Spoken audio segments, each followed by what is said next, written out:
आता वेळ झाली आहे पेपरच्या बातम्या वाचण्याची, कारण लोकशाही मराठी तुम्हा सर्व प्रेक्षकांसाठी वर्तमानपत्रातील महत्त्वाच्या बातम्या, ठळक घडामोडी या एक दाखवणार असल्याचं एक बुलेटिन घेऊन आली आहे। याच बुलेटिनमध्ये आपण या संपूर्ण वर्तमानपत्रातील बातम्या पाहणार आहोत। तर सुरुवातीलाच आपण पाहूयात आघाडीचं वृत्तपत्र लोकसत्ता, यातील नेमकी कोणती ठळक बातमी आहे ती म्हणजे आता तिसऱ्यांदा दिल्लीवारी शिंदे, अजित पवार आणि अमित शहांच्या भेटीस गेल्याचं पाहायला मिळतं आणि महायुतीमध्ये अद्यापही जागावाटपाचा पेच हा कायम असल्याचं पाहायला मिळतंय। कारण राज्यातील महायुतीच्या जागावाटपावरती तोडगा निघण्याऐवजी आता गुंतागुंत होत असल्याचं बघायला मिळतं। दक्षिण मुंबई असेल, उत्तर पश्चिम मुंबई, सातारा, अमरावती आणि छत्रपती संभाजीनगर तसेच शिर्डी, नाशिक, रत्नागिरी, सिंधुदुर्ग अशा मतदारसंघांविषयी वाद अजूनही कायम आहे। तर केंद्रीय गृहमंत्री अमित शहांची यावेळेस अमित शहांसोबत चर्चा झाल्याचं कळतंय। तर चर्चा करण्यासाठी मुख्यमंत्री एकनाथ शिंदे तसेच दोन्ही उपमुख्यमंत्री हे तिसऱ्यांदा दिल्लीवारी यांनी केलं असल्याचं कळतंय। तर भाजपच्या केंद्रीय निवडणूक समितीच्या बैठक झाली आहे आणि या बैठकीमुळे आता शनिवारी रात्री उशिरापर्यंत अर्थातच काल रात्री उशिरापर्यंत या नेत्यांची अमित शहा यांच्यासोबत बैठक झाली नव्हती असं कळतंय। तर भाजपच्या बैठकीसाठी शनिवारी दुपारीच दिल्लीमध्ये ते दाखल झालेले उपमुख्यमंत्री देवेंद्र फडणवीस यांनी महायुतीच्या जागावाटपाचा तिढा 1 ते 2 दिवसांमध्ये सुटेल असा दावा देखील केला होता। तर साताऱ्याच्या जागेसाठी उदयनराजे भोसले आग्रही असून शनिवारी फडणवीस यांनी आता उदयनराजेंची भेट घेतली। साताऱ्यामध्ये उदयनराजेंना उमेदवारी दिली गेली तर या जागेवरील दावा आता राष्ट्रवादी काँग्रेसच्या अजित पवार गटाला अर्थातच अजित पवारांच्या राष्ट्रवादीला सोडावा लागेल। त्या बदल्यात देखील आता अजित पवार गटाला नवा मतदारसंघ दिला जाईल की या गटाच्या वाट्याला येणारी एक जागा कमी होईल अशा देखील अनेक चर्चांना उधाण आलंय। त्यामुळे आता आज नेमकं काय होत आहे, महायुतीच्या बैठकीत आज तिढा सुटतोय का हे पाहणं महत्त्वाचं असणार आहे।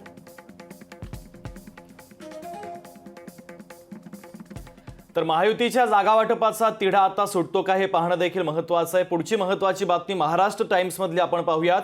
40 तासांची चकमक झाली आणि 35 सोमाली चाचे अटकेत असल्याचं पाहायला मिळतंय। व्यापारी जहाजाचं अपहरण करण्याचा सोमाली चाचांचा प्रयत्न होता, त्यांचा मार्ग रोखण्याचा आता भारतीय युद्धनौकेवरील गोळीबार करण्यात आला आणि त्यामध्ये खास युद्धनौकेनं चोख प्रत्युत्तर देखील दिलेलं आहे। अशा जवळपास 40 तासांच्या थरारक चकमकीनंतर शरणागती पत्करलेल्या 35 समुद्री चाचांना आता घेऊन 2600 किलोमीटरवरून INS कोलकाता युद्धनौका शनिवारी दिमाखात मुंबईच्या नौदल गोदीमध्ये दाखल झाली आहे। तर गेल्या आठवड्यामध्ये समुद्रात कारवाई केलेल्या या चाचांना शनिवारी नौदलानं पोलिसांच्या ताब्यात दिलं। पोलिसांनी गुन्हा नोंदवत त्यांना अटकही केली आहे। तर जगभरातील 70% आणि भारताचा 90% व्यापाराचा मार्ग हा अरबी समुद्राशी निगडीत आहे। लाल समुद्र एडेनच्या आखात इथून जातो, तर एडेनच्या आखाताच्या दक्षिणेला डिसेंबर पासून सोमाली चाचांचा धुडगूस वाढला होता। त्यांनी 15 डिसेंबरला माल्टाच्या MV रुएन या जहाजाला लक्ष्य केलं होतं।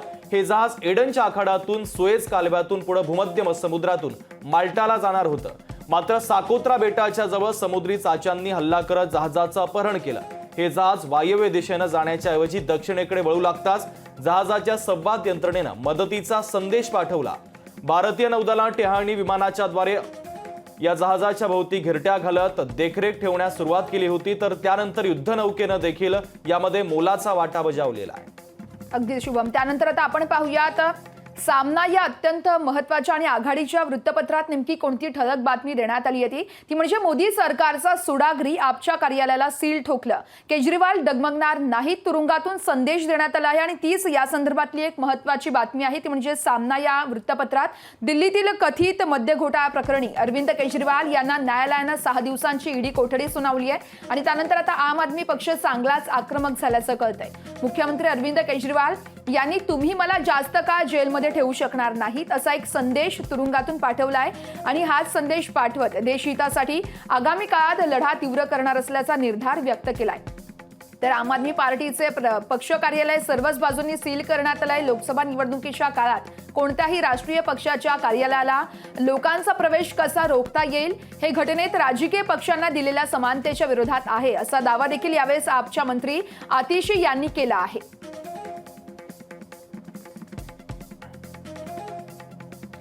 तर आता गुजरात समाचारमधील महत्त्वाची बातमी। गुजरातमध्ये 9 राज्यांमध्ये आता 5 दिवस उष्णतेच्या लाटेचा इशारा देण्यात आलाय। आपण पाहतोय सगळीकडे आता उष्णता वाढत असल्याचं पाहायला मिळतंय। होळीच्या दिवशी 14 राज्यांमध्ये 10 अंश तापमानाची शक्यता आहे। उत्तर भारतीय राज्यांमध्ये उन्हाळा सुरू झाल्याचं पाहायला मिळतंय।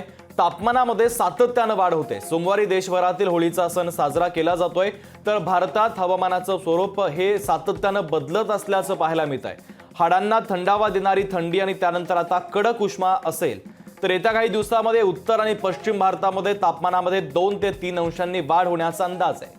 गुजरातमधील सौराष्ट्र आणि कच्छच्या भागात भयंकर उष्णता जाणवते, तर 5 दिवस उष्णतेची लाट जाणवणार असल्याचा तज्ज्ञांचा अंदाज आहे.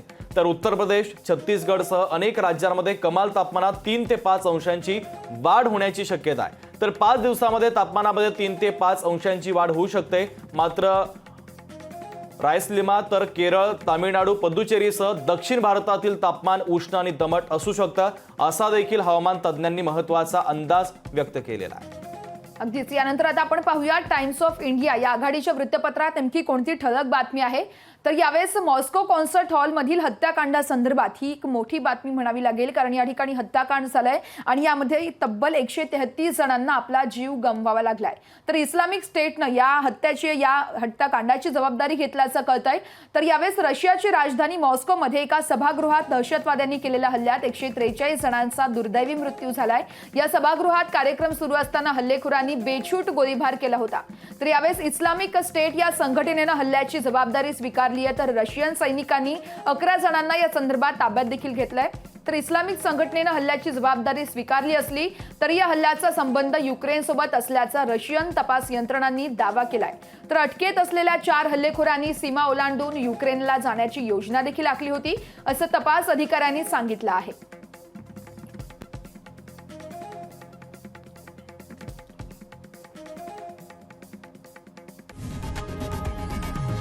लोकशाही मराठी ऐका, पहा, जागरूक रहा.